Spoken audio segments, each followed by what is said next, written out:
This episode of Bun in the Oven is sponsored by Sprout. Sprout is the first ever discount club for pregnancy and parenthood. Born out of the reality of just how expensive having a baby can be, Sprout is here to help you save at what we know to be a truly expensive time. Founded by Sophie, mum to two, Sophie found the adjustment to statutory maternity pay a challenge, and when reflecting on her time as a student, when she had lots of lovely discounts, she found it crazy that as a new parent, there wasn't anything out there for those with little ones. And so Sprout was born. Since launching in 2020, Sprout has now saved its members over £28,000 and now partners with over 90 brands, including Jojo Mama Baby, My First Years, Mama Mio Skincare, Natal Active, Bloom and Wild, Latched, Bugaboo, and so many more, to offer members repeat discounts to help them save. Whether you're pregnant, your partner is pregnant, you're adopting, have little sprouts or older ones, membership is open to all parents and parents-to-be. Either join for a year or life, and you can now buy a membership for a friend to help them save too. A lifetime membership to Sprout comes with a free gift box, and as a listener of this podcast, by using the code BUNINTHEOVEN, you can save 50% on a lifetime membership. And sign up today for only £10. Yes, that is access for life for only £10 by using the code BUNINTHEOVEN. To join the club, simply head to sproutperks.com, choose the lifetime membership and enter the code BUNINTHEOVEN, all lowercase, all one word, and you'll be given instant access to the discounts so you can start saving straight away. Man meets woman. Man marries woman, man has sex with woman, woman gets pregnant. Man meets woman, man marries woman, man has sex with woman, woman gets pregnant. This is a story we so often hear about how children are made, but this is just not the reality for everyone. My name's Holly Grant, I'm the founder of The Bump Plan, and you're listening to Bun in the Oven, a podcast that explores the myriad of challenges and routes to becoming and being a parent. For the last 11 years, I've worked across the globe as a Pilates instructor and advanced pre- and postnatal fitness specialist. During that time, I've worked with thousands of people, have heard hundreds of stories about fertility, infertility, pregnancy and parenthood, and I've learned so much about the often rocky road to becoming a parent, which I find fascinating. Bun in the Oven will dive into the many different ways children are brought into this world and what parenting really involves. I hope you find this podcast a huge source of support and it helps open all of our minds. In this week's episode, we'll be talking about endometriosis, its symptoms and its effect on fertility. My guests are Professor of Gynaecology Andrew Horne and one of my favourite people, Louise Abdalla. Please note that we do also discuss miscarriage in this episode. And I remember the day before one of the fitness retreats being in Tesco's buying some bits and bobs, and it was the day before my period, and I just remember almost collapsing, like I was on the floor in Tesco's, and I was like on my own. I was like, God, I have to get to the painkillers. I have to find the painkiller aisle, and that's really then when I was like, this is just so not normal. And by that point, I did know that it was endometriosis. It had been diagnosed. Andrew Horne is Professor of Gynaecology and founder and co-director of the EXPPECT Centre for Pelvic Pain and Endometriosis at the University of Edinburgh. He is a world-leading researcher in women's health problems, with a focus on endometriosis and pelvic pain, and has published over 150 scientific papers. He is trustee to Endometriosis UK and has co-authored a book on endometriosis for patients called The Expert's Guide to Treat, Manage and Live Well with Your Symptoms. I still can't believe he found the time to talk to us. He's an incredible man. My other guest is Louise Abdalla, who is one of the funniest, loveliest and honest women I know. Married to the king of positivity, Mr. PMA, Faisal Abdalla, she's a huge support behind the scenes, although she is far too modest to admit how much she does to grow his brand. And together they've written a best-selling fitness book and run sold-out fitness retreats.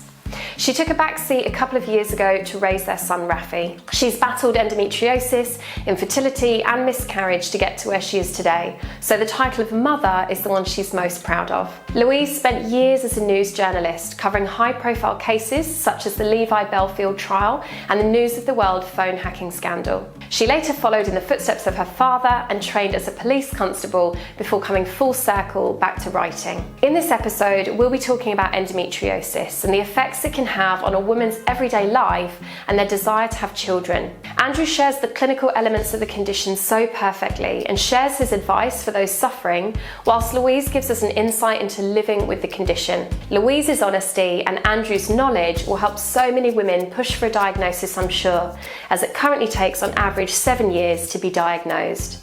Enjoy the episode. Hi, Louise and Andrew. Thank you so much for being on today's podcast. Hello. Hi. It's lovely to see you both. And Louise, we never get to see each other anymore because of COVID, but it's so nice to see your face. No, Holly, it's because of children. Like, life stops when you have children. Why don't they tell us this? That is true. We definitely had more fun and saw each other more pre-babies.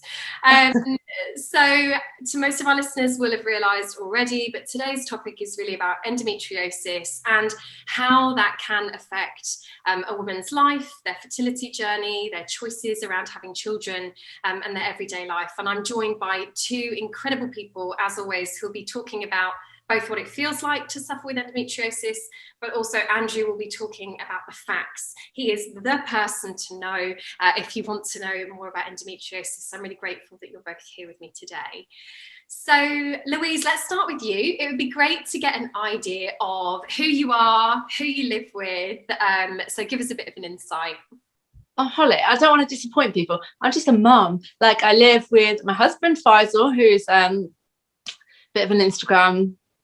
a bit of an Instagram whore. He's an Instagrammer. And my little boy Rafi, who's an absolute nut job, 3-year-old, just like red-headed wild child. And my life now is just like running around after the two of them, really. Done lots in my career before that, but yeah, at the moment I'm just a mum, and a mum to my 2 lovely cats as well, who do count as children, can I just say. I think in some ways pets are actually more hard work than children. Yes, absolutely. Just ask Faisal, he hates them. But you describe yourself as just a mum, but a mum is such a huge job. I genuinely find that the days that I'm working, so in the office, are much easier than the days that I'm parenting. But it's so tempting and so common to kind of downplay it, isn't it? And to describe it as just a mum. Yeah, and do you know what it is? I think it's when you've had like careers before and then that's your thing, you do feel a bit like, oh, is that all I do now? But yeah, obviously it's absolutely knackering. Like, I've never worked such long hours in my life. Yeah, it's a weird one. But before you had Rafi, you were also quite a big part of Faisal's brand. You know, you similar to me and my husband, you worked with Faisal, and I still do that. Yeah, I still do. It's just a lot less formal. It's just like fitting it in wherever I have time. Like when Rafi's in bed, then I'll quickly do some content and like social media stuff. It's not as full on as it was. Like, he did have his book out previously, like I think, while I was pregnant. So that was really full on. But there's no like major, because of COVID, no major projects on at the moment. So yeah, I've had quite a nice break, if you can call it parenting in COVID a break. I don't really know if it's a break at all. It's a weird one, you know. Half of my life as a mum has been outside of COVID, and then been in COVID, and it's definitely different parenting during a global pandemic, isn't it? Yeah, much harder, much less options and less places to go to like wear them out, for sure. Lonely, I think that motherhood is quite lonely at the best of times, and then when you add in not being allowed to see other people, it becomes much more lonely. Yeah, definitely.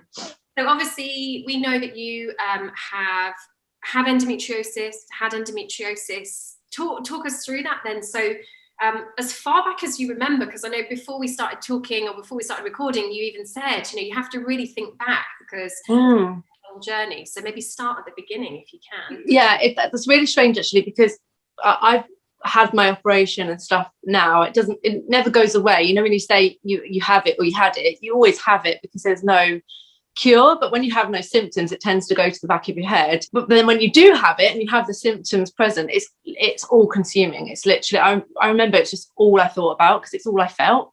So yeah, I was officially diagnosed with it about 1.5 years before I was operated on. So I was operated on in July 2017. So it's probably around the end of 2015 or something like that I was diagnosed with it, purely because we were trying for a baby and we were having problems getting pregnant, and I went to the doctor with that specifically, and that's when it was investigated. But prior to that, like, there was so many issues, but it's such a difficult thing because with endometriosis, the symptoms can apply to so many things. So when you're going to the doctor with sort of individual symptoms like backache or headaches or painful periods, unless those symptoms are all put together, it's very hard to diagnose. And I think Andrew will sort of confirm or deny this, I don't know, but I think a lot of women are diagnosed when they are having fertility problems, and then they are those problems are investigated. But yeah, it was a long ongoing thing. I think looking back to when I first started my periods, it wasn't as bad, but I remember them being like really painful, really heavy. And I actually went on to the contraceptive pill like really young, just to sort of try and have lighter periods, but didn't really think that was an issue. I didn't think that was like that big a deal, because at school you're told you have periods, they hurt, like that's just what you're told. You don't know what level of pain is normal or not normal. So that was sort of ignored. And I think the pill masked a lot of the symptoms. So often it's prescribed to sort of help with endometriosis and the symptoms of it. So I think probably that's what happened. When I came off the pill just for a break, I decided I had enough, like in my mid-20s. That's when it started getting really, really bad. But again, I was like, oh, maybe it's because I've been on the pill for so long and this is how it's meant to be. Like I hadn't had a proper period that wasn't sort of in the break from the pill for so many years. And it just got worse and worse and worse. Yeah, just so bad. Like I was sat down, as you say earlier, thinking about what it used to be like. And it just got awful, to the point, I remember you saying you sort of work with your partner. Me and Faisal used to do fitness retreats. And I remember the day before one of the fitness retreats being in Tesco's, buying some bits and bobs for the retreat. I don't know what it was. And it was the day before my period. And I just remember like almost collapsing. Like I was on the floor in Tesco's, and I was like on my own. I was like, God, I have to get to the painkillers. I have to find the painkiller aisle. And I was panting. I was literally like, it was like, like contractions almost, just such pain. And that's really then when I was like, this is just so not normal. And by that point, I did know that it was endometriosis. It had been sort of diagnosed. But yeah, I just remember it getting worse and worse and just not really having a clue what was going on, but just knowing that it wasn't, like, I wasn't right. I just didn't feel like me anymore. I was just exhausted. I just lost my spark almost. It was just a lot. That's all I remember, really. Is the pain only around period time, or is it in between? Is it something you just experience once a month? For me, it was, I'd get twinges around ovulation. But before I was trying for a baby, I didn't even know what ovulation was. I didn't know there was something in the middle of the month. Like, until you try for a baby, and then you're obsessed and you feel like every twinge in your body, don't you? But I didn't know that's what it was. But around my period, yeah, like a couple of days before, and during my period, like the first couple of days. But I also found, and again, I don't know if this is a thing, but Andrew might be able to like talk about this more. But I found with certain foods I was eating, like I have sort of, I don't know if I have IBS. I have sort of IBS very similar to IBS symptoms. But certain foods around those times of like menstruation, if I were to have things that cause flare-ups, like dairy or raw onions or stuff, that would bring on such a bad attack, and like it seemed to exacerbate the symptoms of the endometriosis like really, really badly. Like I need an ambulance sort of bad. But yeah, I think it was just around that. Like, it is hard to remember because it was a few years ago. But yeah, I think it was just around the time of my period. Then in terms of the pain, but in general, like tiredness, the backache, stuff like that, it felt like that was like all through the month. I don't remember ever feeling awake for like a good few years, like just feeling tired all the time. But I'm presuming that the fact that you're saying that you're having to try to remember is a good sign. Yeah, definitely. That's what your experience at the moment. Yeah. Although, having said that, then it becomes a different thing. It becomes like, since my operation, there's the anxiety of it returning. I know it's there, it's in my body, and there's just always the anxiety of it coming back. And I'm quite open with like our fertility battles, like we're trying to conceive again now and we're having problems. And so at the back of my mind, it's now coming up again, those feelings of like, oh God, is this it? Like, the thought, like, should I go to the doctor? But then really not wanting to go to a doctor because I just don't want to have to go through that journey again. It does never go away. Like, the pain goes, but for me, the anxiety around it, it never completely disappears. Like, I'm always aware that it's potentially there. That's really, really helpful and really honest, Louise. Thank you so much. So, Andrew, then, can you explain what endometriosis is? Endometriosis is remarkably common. We think it affects around 1 in 10 women, which, within the UK equates to 1.5 million women. So huge numbers of sufferers of endometriosis. And it's a condition whereby tissue like the lining of the womb is found outside of the womb. And the commonest places are within the pelvis, on the wall of the pelvis or on the ovary, but it can even be found in the lung or in the tummy button in more unusual places. And the big problem with endometriosis is that it's associated with pain, as we've just heard from Louise, and also in some cases difficulty getting pregnant. And the pain can be quite wide-ranging, as we've heard. Classically, we talk about endometriosis causing very severe period pain, or what we call cyclical pain. So it could come around ovulation, as you found, or at certain times of the cycle. But in many women, it can come all the time, or it can come randomly. And it can also be pain that comes, for example, with opening the bowels, with passing urine, or pain with sex, which is obviously a big problem as well. In terms of the fertility side of things, whilst the majority of women who have endometriosis, up to around 60 or 70%, don't tend to have problems getting pregnant, there is this proportion, as we've just heard, who do have problems conceiving. And we don't really understand why that is. There's lots of theories. Obviously, if you have tissue within the pelvic area near the ovaries, near the womb, there's potential that it alters these environments and affects ovulation, affects the implantation and development of the embryo and the pregnancy. But we don't fully understand why the difficulties with getting pregnant occur. And do we know why some women have it and some women don't? Do we know what causes it? We don't. Again, a number of theories. The sort of most commonly talked about theory is a theory that was put forward in the way back in the 1920s by a gynaecologist called Sampson, who proposed that it was related to what we call retrograde menstruation. So this is where menstrual tissue goes back through the fallopian tubes and then seems to spill out into the pelvic cavity. The problem with this theory is that we now know that 80 to 90% of women experience retrograde menstruation. It's probably a normal phenomenon. So the big question is, why in some women does this tissue stick, implant, and form these endometriosis, what we call lesions within the pelvis or on the ovaries?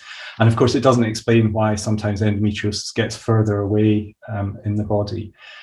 We are working in Edinburgh to try and understand why women develop endometriosis. We've spent a number of years asking patients who are undergoing surgery if we can look at their tissues and looking at it in the laboratory.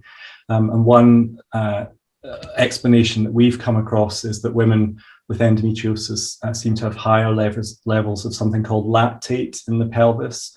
And we know from other studies that high levels of lactate seem to sort of stimulate some of the steps involved in the development of an endometriosis lesion. So we think that potentially that's something that's important for the development of endometriosis, and it's something we're looking at targeting in terms of developing new drug treatments. Considering the numbers 1 in 10, I know quite a few people who've got endometriosis, but I think because of the area that I work in, and I mainly work with females, but it doesn't feel like endometriosis gets a huge amount of airtime. Is that accurate?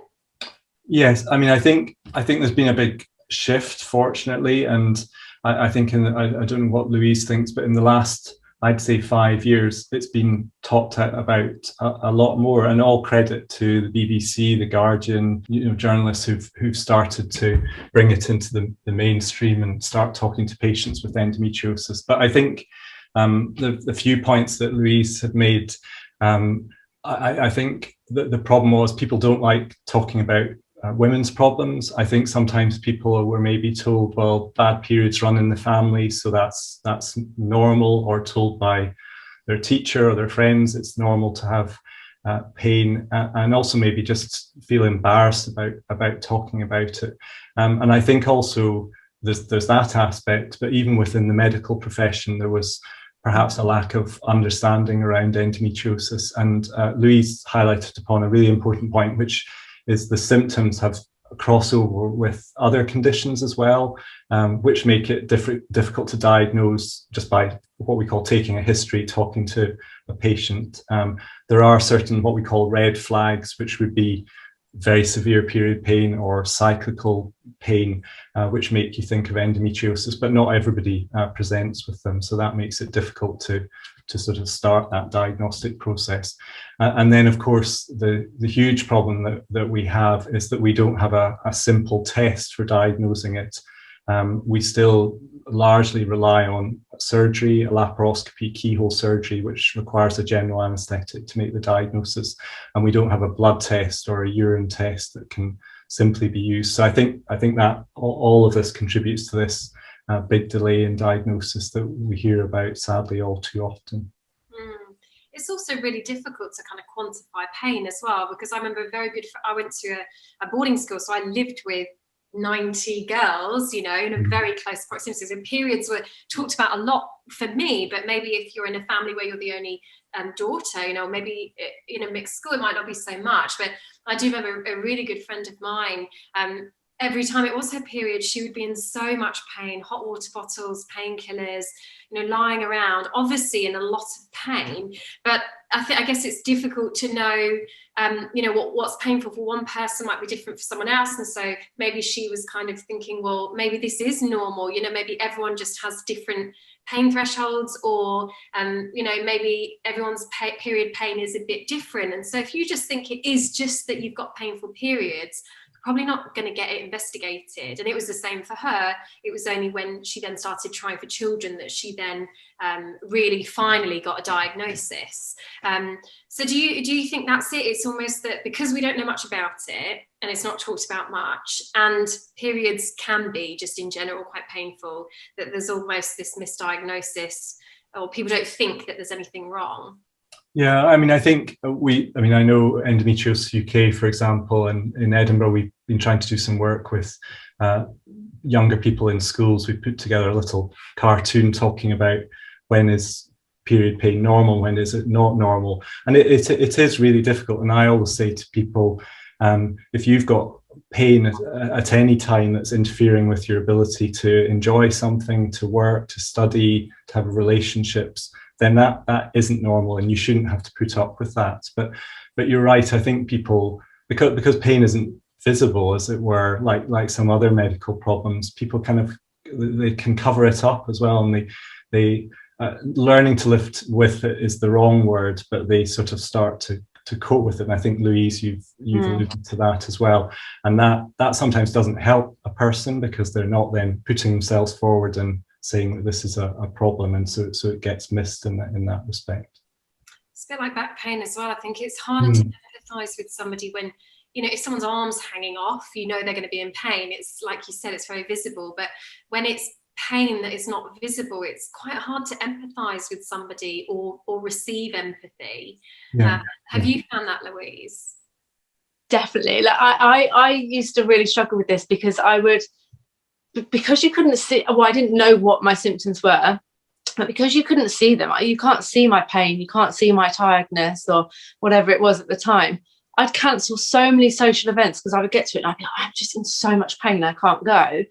And I used to feel so bad. I'd be saying, I just can't come, I'm in pain. And if somebody's thinking, you've just got a painful period, you're made to feel a bit pathetic, really.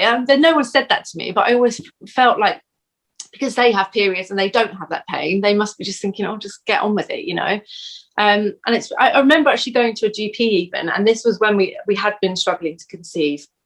And she was asking me loads and loads of questions. And she said, and what about your periods? Are your periods normal?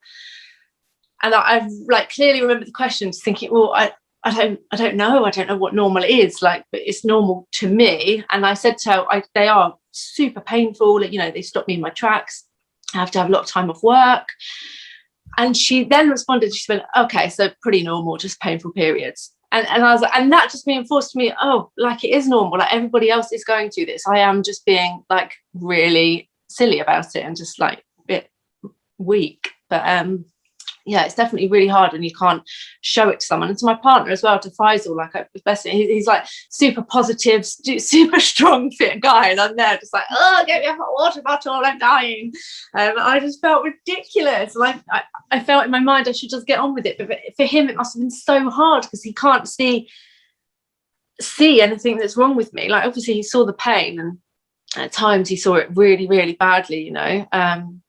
But yeah, I think it's still definitely difficult to sympathise with or empathise with someone when you can't see anything going on. It's a hard one. Realise that they've got endometriosis. You know, if you're still thinking that is normal, and it's so interesting hearing you saying, you know, how your periods felt for you, and a GP saying, well, that's quite normal, because for me, you know, I barely even notice my periods. Yeah. Well, I know that now because now I don't. So now I'm like, God, that's like, my period will come on now. And I remember the first period I had actually after having my surgery, I was with my dad, and I never talk about periods with my dad. I'm sure he's very happy that I don't. But I remember coming onto my period, and it was a complete shock. I wasn't expecting it because I'd had no pain at all. And I couldn't remember the last time that had happened without days and days of pain before it. And I just burst out crying. I was like, oh my God, I can't believe it's worked. It's worked. I've got no pain. And it was just the most amazing feeling. And that's when it really hit me. I was like, God, that really wasn't normal. Like, I did not need to suffer for as long as I did. It's crazy how much it affected my life. And I still thought it was just fairly normal. And Andrew, hearing that, we can understand then why you're so passionate about this topic, because it does have such a huge effect on women's life. Yeah, I mean, I think it really struck me, I think, when I finished my medical training and took the step to becoming a consultant, that first of all, it was a condition, or at least pelvic pain, the symptom of endometriosis, was something that we dealt with a lot in gynecology where I work, but that we really weren't very good at managing it. And I think many clinicians sort of shied away from it because they didn't know how to manage it, which, you know, then has this knock-on effect onto patients. So it was around that time that I started to think, oh, I wanted to make some changes locally, and we set up a centre in Edinburgh, and we tried to involve other clinicians from other disciplines, because, you know, as I'm sure you both know, it's not a condition that can just be managed by gynecologists. And then at the same time, I started to develop much more of a research interest in it. We built up a group in Edinburgh, and that's kind of where it's all started from. And yeah, I feel incredibly passionate about it. And if I can do any little thing to make some changes, I'll be very proud. Yeah, I bet. And like Louise mentioned, I guess for you, a lot of the emphasis is going to have to be on educating GPs, because they're the first person that's going to hear the symptoms. You know, it takes a lot to be then referred further along. So it's making sure that GPs have the most recent information, and they know when to be able to pass this on, and what is a normal period and what isn't a normal period. Yeah, and I think, you know, as being a GP is not easy. You know, they're seeing so many patients, they've got so little time, they have to know so much about so many different conditions. So I think it's making that information accessible. So, I mean, I just think the more we talk about endometriosis, then the more, you know, that's only got to be a good thing, because not only does it educate the public, but it makes GPs, doctors, anybody who sees patients think about it as well. Parents have a big role in that as well then, because, you know, we're the ones dealing with young girls who are starting to have their periods, and the more we know, the more we can also be able to say no when our daughters are suffering, and more than they're supposed to be. Yeah, and I think it wasn't until recently that people in the medical profession used to talk about endometriosis being a disease of people or women in their 30s and 40s. But it's not. You know, it can affect women of any age, usually up until the menopause, but we do still see cases after the menopause. But I think really as clinicians, as parents, as friends, if we see young people, adolescents who are suffering from period pain, we do need to be thinking about endometriosis, and above all, trying to think about how we can help and support these people and manage their pain. Because if you're mentioning, Louise, about how, you know, you'd have to call in sick for work when it was so painful, you're going to have teenagers who are having to take time off school as well. And, you know, that has such a knock-on effect.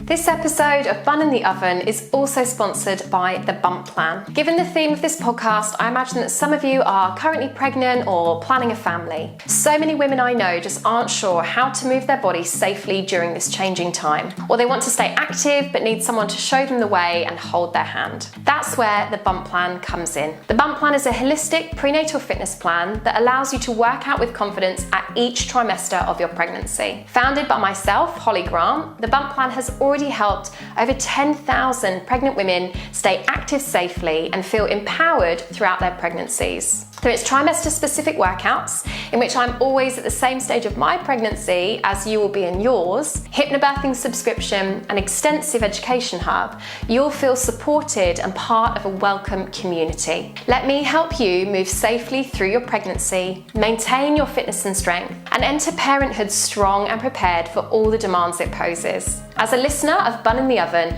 I'm offering you £5 per month off the cost of your monthly subscription to the Bump Plan, simply by entering the code BUN at checkout. To get started today, simply head to pilatespt.co.uk/the-bump-plan and enter the code BUN at checkout. That's BUN in lowercase to get £5 off the monthly cost of the Bump Plan. Join our community today and stay strong throughout your pregnancy. I read actually on Endometriosis UK's site, Andrew, that they think that it takes about 7.5 years to diagnose somebody. Is that still the thought? Yeah, it is. It's a very sad figure. So this is really from the time that someone presents with symptoms or to the medical profession to actually receiving the diagnosis. And that diagnosis at the moment, as I say, is surgery. And we've talked a little bit about the number of reasons. One is around awareness. The next bit is around this kind of overlap of the symptoms. And then the next bit that's contributing is the lack of the biomarker, the test. So I think in terms of trying to change that, we need a sort of multi-stranded approach. So awareness campaigns, and Endometriosis UK have been fantastic in doing that. Education of clinicians, GPs about the symptoms, thinking about red flag symptoms, and then investment in research to try and develop a non-invasive biomarker. I was delighted to see our First Minister in Scotland put reducing time to diagnosis in her manifesto, and she's made a very bold statement to say that she's going to reduce it from the current 7.5 years to 1 year within her next time. So it's a great thing to be able for us to push for, given that she's put this in the manifesto. That was a question I had for you, because I know that obviously for you guys, funding into research is so important. And I was thinking, where do we even start? Who funds it? Is it the government, or do you hope that somebody will privately fund something like this? You know, if you need money for researching endometriosis, where do you get that from? Yeah, so historically, women's health research in general has been really woefully funded, poorly funded, underfunded. That has changed. It's much better now. But endometriosis in particular was really badly funded. And then the funding opportunities are the government. So we have the research councils who can fund research. We then have charities who fund research, but there aren't many charities who specifically fund women's health research or for that matter, endometriosis. And then, as you say, donations. A few years ago, we set up an initiative, a priority setting and research initiative, where we invited people with endometriosis, clinicians and researchers, to put forward their top 10 research priorities. And we did multiple national surveys. And we were very lucky, because when we published the results of this in the Lancet.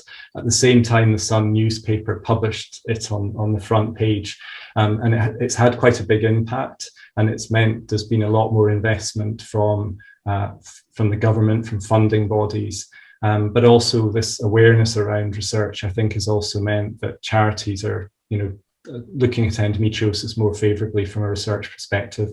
And we've been lucky in Edinburgh, we've been approached by people to donate money for research. And so I think there's a positive move forward in this respect, which is great. But the more money we can get for research, obviously, the more progress we can make.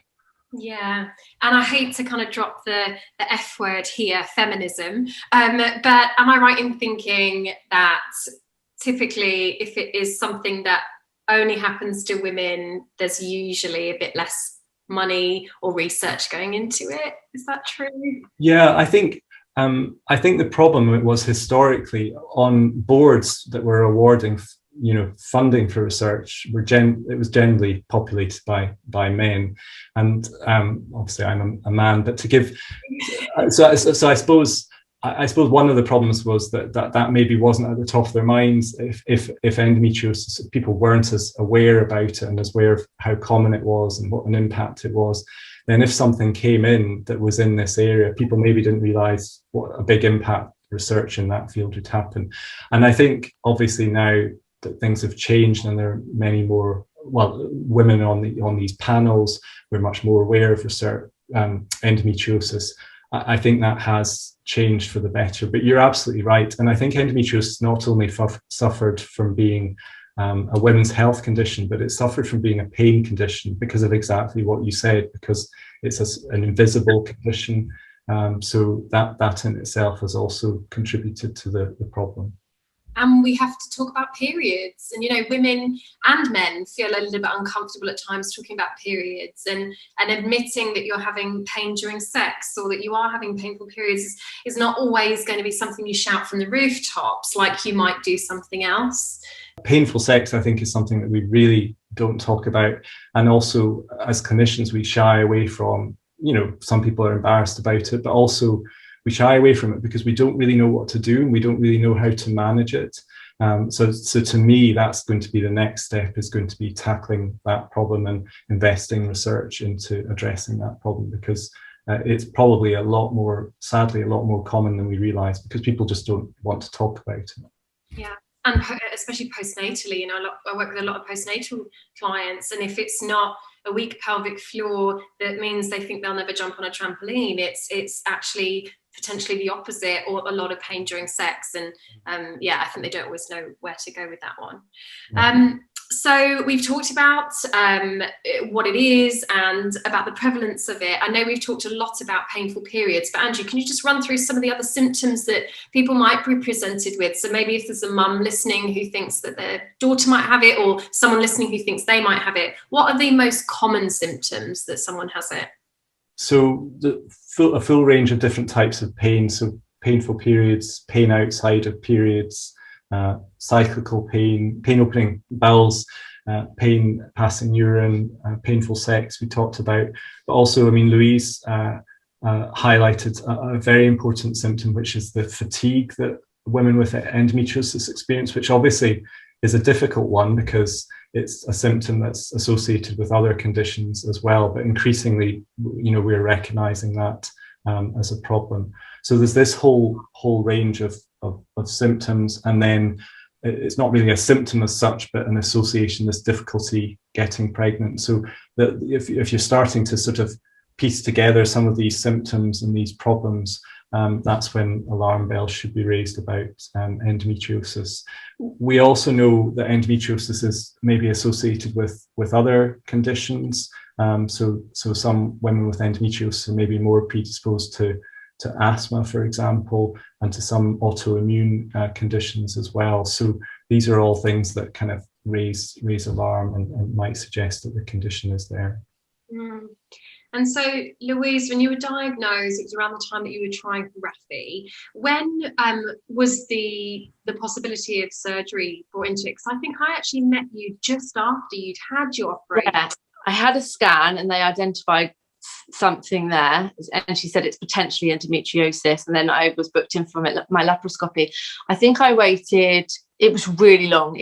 I think it was like 9 or 10 months before I actually got my date for my laparoscopy. I had like other things in between where he was looking at my egg count and bits and bobs like that. But yeah, it was months and months. And I remember at that time then just feeling panic because I'd already been trying for a baby for so long that it's so all consuming. It's just like, I need to get pregnant.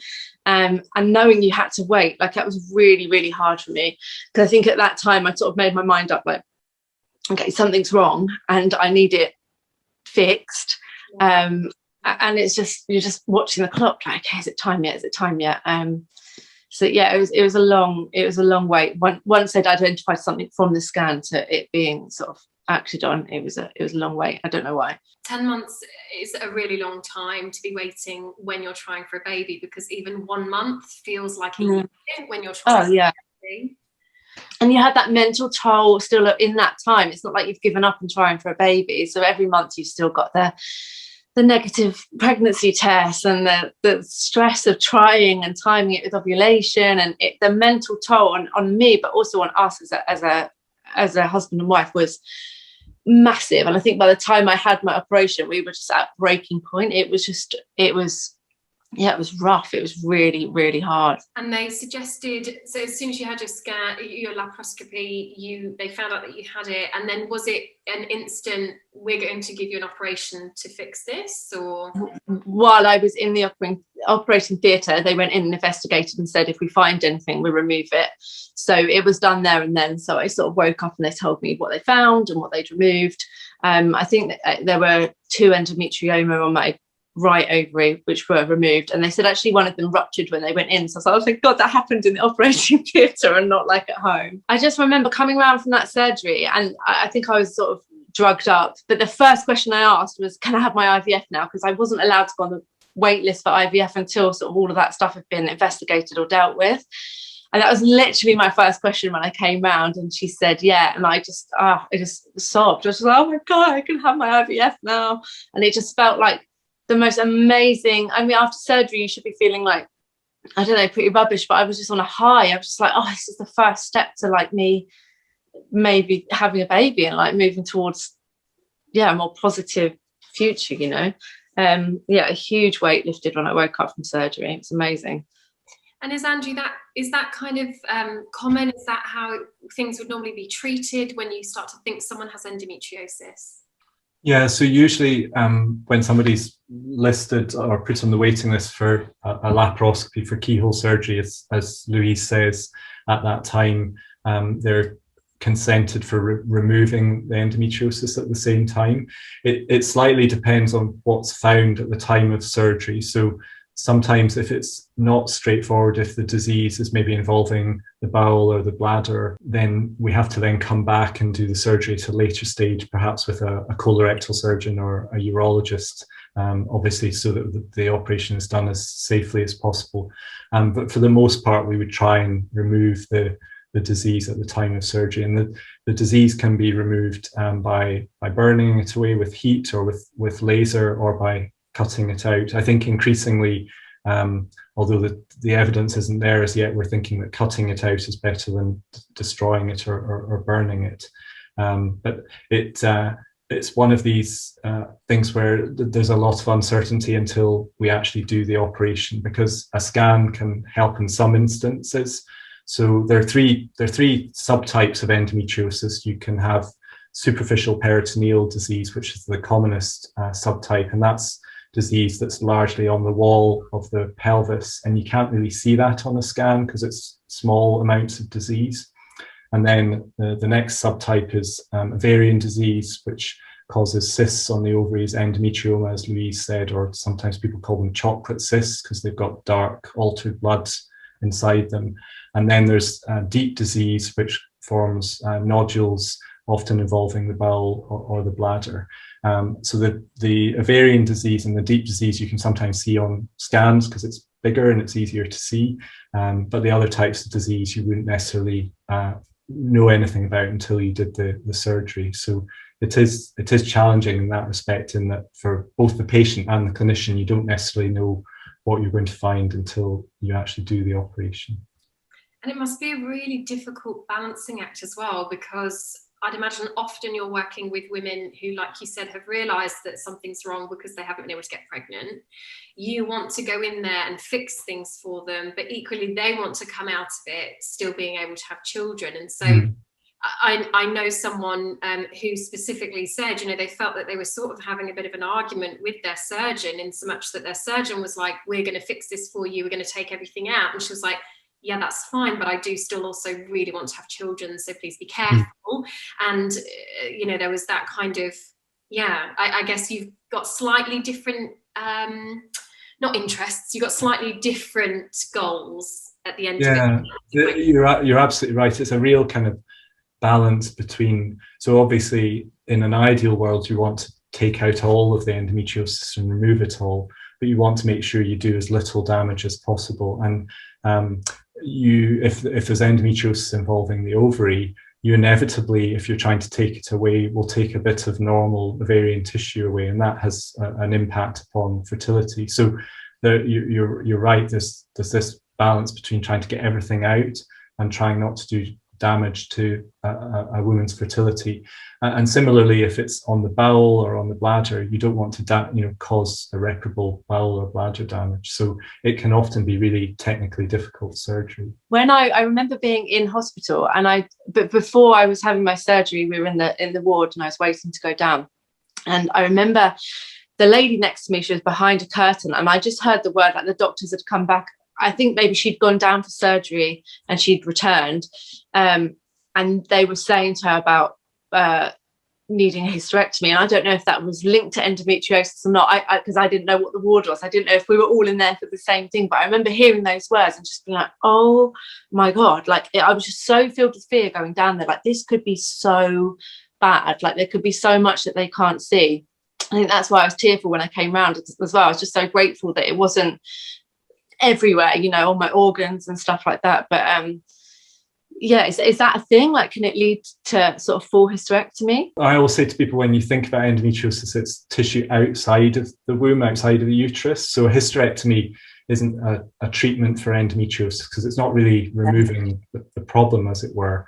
But there are some women who maybe have tried absolutely everything and get to the point where they request a hysterectomy, or in discussion with their surgeon have a hysterectomy, which does sometimes help, and we don't fully understand why.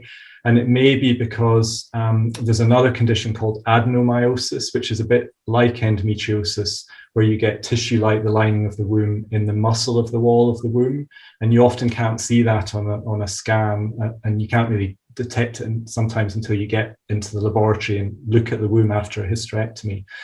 So sometimes people do end up with a hysterectomy and it helps them get better. I think, though, the main message to say is it's not a treatment, and people shouldn't feel forced into having a hysterectomy for endometriosis. And certainly nowadays, I think, nobody would, well, I hope no surgeon would do a hysterectomy without, discussing it, unless it was life-threatening, etc. And it definitely wouldn't be something that would be done for endometriosis without lots and lots of discussion and counselling for exactly the reasons that you've said. Got a step before surgery, so or is it that literally you've got endometriosis, we're going to need to go in and take some things out? Is there a tablet? Is there anything before that happens? So it slightly depends on whether or not. So, for example, in Louise's case, where she was trying to get pregnant and there was the fertility issue, you would tend to go to surgery straight away. But if you were someone who was presenting with pain as the primary issue, and where fertility at that time wasn't a problem, the guidance is that initially you'd be offered a 3-month treatment if you wanted, with, say, for example, a combined pill. And the rationale for that is that we know that endometriosis is stimulated by estrogen from the ovaries. So if you give any hormones, you can stop the ovaries temporarily producing estrogen and hopefully, reduce the endometriosis and reduce the symptoms. So for first-line patients in general practice might be offered a short course of the combined pill. And then there are other ways later on, if, say, for example, surgery doesn't work or patients don't want surgery, that you can stop the ovaries producing estrogen. So you can give the hormone progesterone in a number of different ways. You can give it by tablets, by injection, by implant. You can give it through a coil, and that can help with endometriosis pain. And then you can give a drug treatment called a GnRH agonist, which causes a temporary menopause. And this is a monthly injection that's actually given with hormone replacement therapy that again stops the ovaries producing estrogen. That can be very effective. But the problem with all of these things is obviously they're not for what we call fertility sparing. So you can't get pregnant if you're taking them. And they all have side effects. I mean, the pill usually has minor side effects, but some of these other treatments have more significant side effects. So it's always a balance between the pros and cons of each of these treatments. And I suppose similarly with surgery, you have to be aware as a patient that surgery carries risks, the general anaesthetic, the procedure itself as well. So all of these things are a balance. But there's options, which is yeah. I think the thing is, where we're at the moment is there are a number of options. The way I'd like us to move forward is to have more options that aren't contraceptive, but also be able to tell a patient, maybe do a test or from something in their history, be able to say to them, this is your best option. Because I think at the moment it's often, these are all the options, take your pick, and by trial and error we'll work out what's best for you, which I think is must be incredibly frustrating for patients, and it's frustrating for us as doctors as well. Yeah. Well then, Louise, you had your surgery and that was great, and then you're allowed to go onto the list for IVF. Is it the case that you're then allowed to just go for IVF straight away, or is it try for 6 months, then we'll put you on IVF? Yeah, by that point we've been trying for about 2.5 years, or probably more actually. So we were allowed to sort of go straight on the list for IVF, but I mean, in the year building up to that, we'd had so many tests and scans, blood tests, Faisal had gone through all sorts of stuff. So I don't know if that's the case with everybody, but yeah, we went straight on it. And actually, I don't know if you know this, but yeah, we actually fell pregnant 18 hours before we were due to, like the day before we were due to go in to start our IVF, whatever the start is, I don't know. But yeah, I just happened to take a test and found out I was pregnant, and I couldn't believe it. And because of the battle we'd had, because of the endometriosis, I was just in absolute shock. And I remember so clearly, I called the IVF clinic. I hadn't even told Faisal, he was at work. I called the IVF clinic straight away, like in tears. And I was like, I'm meant to come in tomorrow for IVF, and I'm pregnant. I've had a positive on a pregnancy test. And they were like, oh, okay, well, congratulations. I was like, no, you don't understand. I'm going to lose my place on the wait list for my IVF. And they were like, you don't need it, you're pregnant. I was like, no, I'm not pregnant. It's just saying that. And I just don't know how that's going to affect tomorrow. And they told me to do another test. I took like 3 at home. And they made me actually come into the hospital to the IVF unit to do a test there so that I could believe that I was pregnant. And they said, this is not going to be false positive. This is a fourth, like you are pregnant. And I still hadn't told Faisal, because I was like, I'm not going to tell him I'm pregnant because I physically can't get pregnant. It's not going to happen. So yeah, like I'm so thankful to my surgery. I don't know if it was my surgery that helped it, or if it was just the stress had been lifted a little. I don't know, but I'm just so thankful that I had it done, because now I've got Rafi, obviously, which is amazing. You do hear that quite often, don't you? I don't know if you can tell us if that is a thing, or whether it's just that we've heard of it lots. But again, it happened to someone I know very well who had her operations and then was told she needed to wait 6 months. And when it finally came to I don't know the order of this, but having to go in, I think, to have your injections to get everything ready to go. She had to wait until her period came, and her period was late. And she was like, no, this is so typical. I've been waiting for this for ages. It isn't coming. And she was pushing and pushing. They said, have you thought about taking a pregnancy test? And she was like, I won't be pregnant.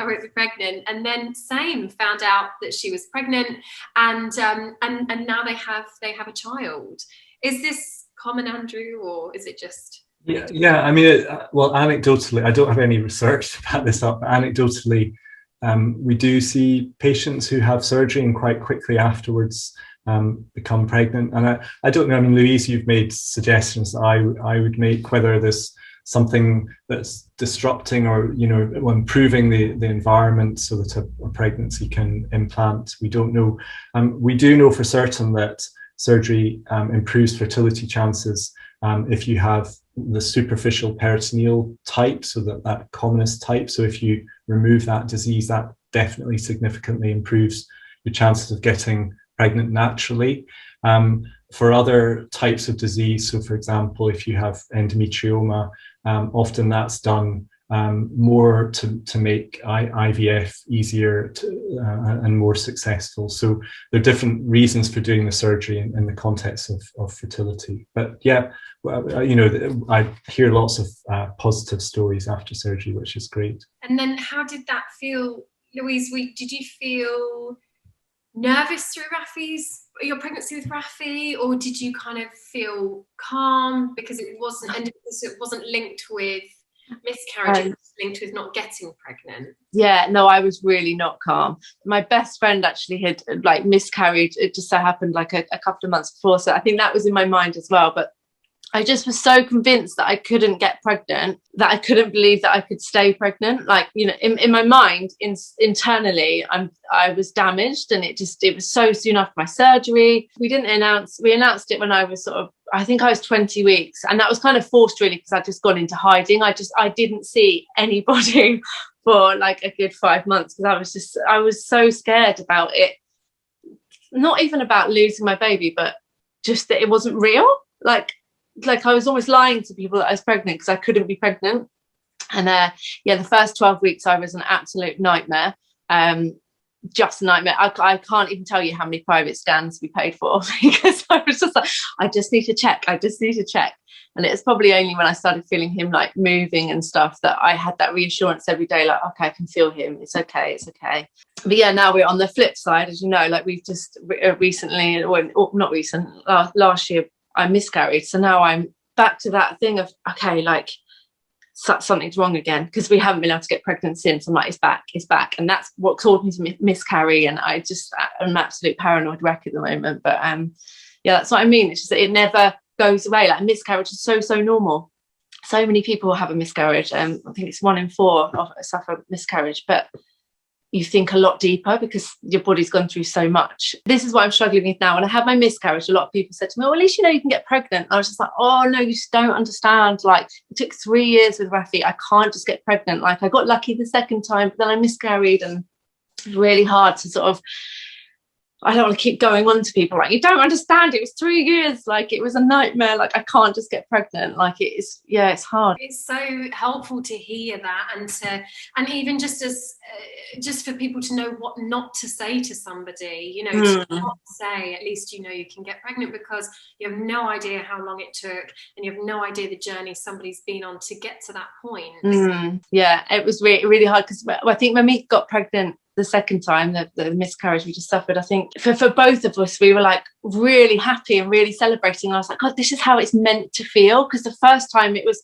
such a hard journey and it was such mixed emotions, and we just didn't enjoy it for so long. I was like, this is it, like this is what it feels like when you try for a baby and you just get pregnant. It only took 2 months. I was like, this is like, yes, this is amazing. So then when we lost the baby, it was really hard. And yeah, I had so many of those comments, and I couldn't believe it, like because people knew what I'd been through previously with Rafi. I was just like, oh, why are people so blasé? I guess people are just trying to be positive, but it's a real toxic positivity, you know. Like, I just think when you miscarry, sorry to go on a completely different subject, but I just think any sentence that starts with at least, just don't say it, because there's like sometimes there's no silver lining. It's just a crap time, like it's just rubbish. I don't need to be told, you know, at least it only took 2 months, at least you can try again. Like there's no at least, it's just rubbish. There's something that people should say if they're speaking to someone who said that they've had a miscarriage. Is there something that you wanted to hear, or someone said to you that did offer you reassurance? I think you don't need, it's not something that has a solution or like magic words that can take away the pain, or, you know, even on the days when I was feeling okay, I was feeling really strong and positive, people would say, you know, it's okay to be sad. And then I was like, God, now I feel bad that I'm not sad. Like, just let me get on with it. Let me process it. I think the best thing you can say is probably just, I'm sorry. I'm here for you. If you want to talk, I'm here. I'm listening. Like, can I do anything to help? Just like, you know, I'm sorry is enough. Like, I'm not expecting somebody to like ring me up and have magic words that will take it all away. But yeah, just I don't need a solution. No, I didn't need a solution, I think, at that time. Sometimes we want to fix it, don't we? And actually just need to give somebody a hug. Yeah, exactly, definitely. So Andrew, is when someone has had surgery from endometriosis, does that tend to be it, or is it something that comes back and then needs readdressing, or do you not really have enough evidence yet? Unfortunately, as Louise said, there isn't a cure for endometriosis, and so whilst lots of people get better after surgery, some people don't find, a proportion of people don't find surgery of any benefit, sadly, and we don't know why that is. But the statistics in terms of success of surgery in whom patients do have benefit are that around 20% after 2 years will have a recurrence of their symptoms, and up to 50% will have a recurrence of their symptoms at 5 years. So sadly, it's certainly not a cure when you look at those figures, and then people may end up going on to have further surgeries or look to some of those other treatments that we discussed earlier. So Louise, what would your advice be to anyone that's listening to this that either thinks they have endometriosis or has endometriosis? Have you kind of learned anything along the way that you would want to share with someone else? I think listen to your gut. Like, don't go into a GP and like, sometimes we think doctors are God and they know everything, but sometimes actually you do really need to push. And I think since I spoke about it on social media at the time, I had so many women that came forward, and a few that had gone to the GP, and I said, just specifically say you want to be investigated for endometriosis, like put it in their head. And then they found out that actually they did have it. But yeah, I just think you need to feel empowered to sort of ask those questions and yeah, just make your voice heard. I would say if you're having a period every month and you're taking painkillers every month and the painkillers still aren't taking the edge off the pain, like something's wrong. It might not be endometriosis, but see your doctor, like don't delay it. I think I went through so much pain before I really, really acted on it and like got the answers that I needed. The other thing with endometriosis is that has a long lasting impact. Like that's really like massively affected my ovarian reserve now. So while I'm not in the pain, there's stuff that can't be reversed because it's gone on for so long. So yeah, I would say listen to your gut, make your voice heard, but also don't expect a cure. There isn't one. Like I'm grateful, like it gave me Rafi, but I read something the other day that is the surgery is kind of like shaving. You sort of you don't get to the root of the problem. It's always going to like grow back, or it's always there, you know. So don't expect the world, and just talk about it. Like sharing your story can help others in their journey, and it's just comforting. Like, I just love talking about everything. Now I put everything on Instagram because it just helps. It really helps to talk about it. You feel less alone, and you're helping people who might not know anything about it. And that's a positive thing. At least something good comes from it. And the same as you being on here today, you know, you've talked about some things that are really private to you and also, you know, must have been really difficult to talk about, but your honesty might then help one other woman. And I know that would just make you so happy. And so, yeah, thank you so much for speaking about it today. Oh, you're welcome. It's lovely to talk. Oh, it is. Yeah. And it's lovely to just, for people to be able to not feel alone. Andrew, would you have any advice to add to that then from your kind of background? I think not anything particular to add. I'd just echo what Louise said. You know, don't suffer in silence. Go to your GP. Tell, you know, exactly as Louise said, if you think there's something not right, tell your GP you think something's not right. Take information with you if you have information about endometriosis. Help your GP come to the diagnosis, and if you're not getting anywhere with that doctor, go and see another doctor. I think as Louise said, there's some great support groups around as well, so talk to them, get support from other people who have the same problem, the same condition, because that always helps. And again, as Louise said, we just need to keep talking about it. Not just talking about endometriosis, but just talking about periods in general. Like, we all bleed, we all fart, we all poo. It's a normal thing. Like, I was a police officer when I had endometriosis, and I never would have gone into my team and said anything about having like a painful period. Like, no way. But now, like, I don't care. Like, if I'm on my period, the whole world knows about it. Just normalise it. Yeah, it is so true. And it's the same when, obviously I work with lots of pregnant women and postnatal women, and postnatally, we tend to hide away from admitting whether we've had an episiotomy, or, like we said, whether we've got pain during sex or we leak when we jump, and actually we would be really pleasantly surprised. We'd be very surprised if we actually knew how many other women that was happening to. But if we don't open and tell people, they are probably not going to also say the same back. Andrew, where would you direct somebody online? Obviously, there's the Endometriosis UK, which you're a trustee for, aren't you? Is that a good place for people to go and get info? Yes, I think that's a really good place to start. And certainly if they can't help, they'll direct you to places that can help. So definitely Endometriosis UK. Perfect.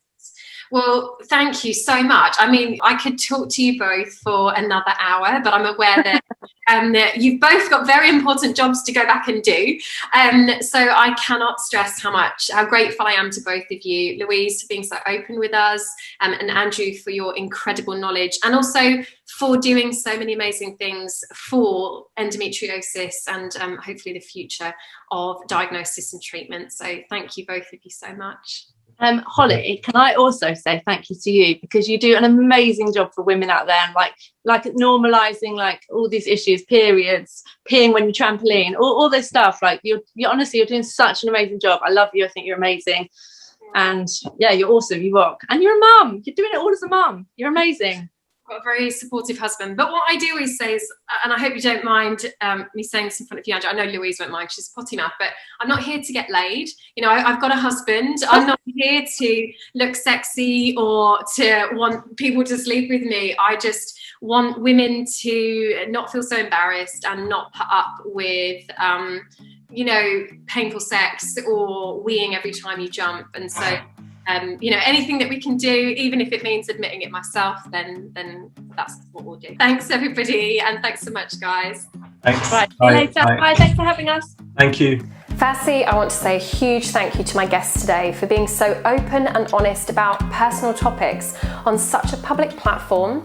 That takes bravery and will help so many others. I genuinely believe that one person's honesty can help free many. If you found today's episode helpful, please do head to the show notes to find links and support our guests feel may be useful. Secondly, this podcast can only help those who know about it. If you enjoyed this podcast, it would mean the world to me if you could rate us with a 5-star rating and leave us a review, or hit follow to be the first to hear when our next episode lands. Whilst podcasts are easy to listen to, they do take a lot of effort to create, and your support in sharing Bun in the Oven will help me encourage more guests to join me for future episodes. Thank you so much for listening to this episode, and enjoy the rest of your day.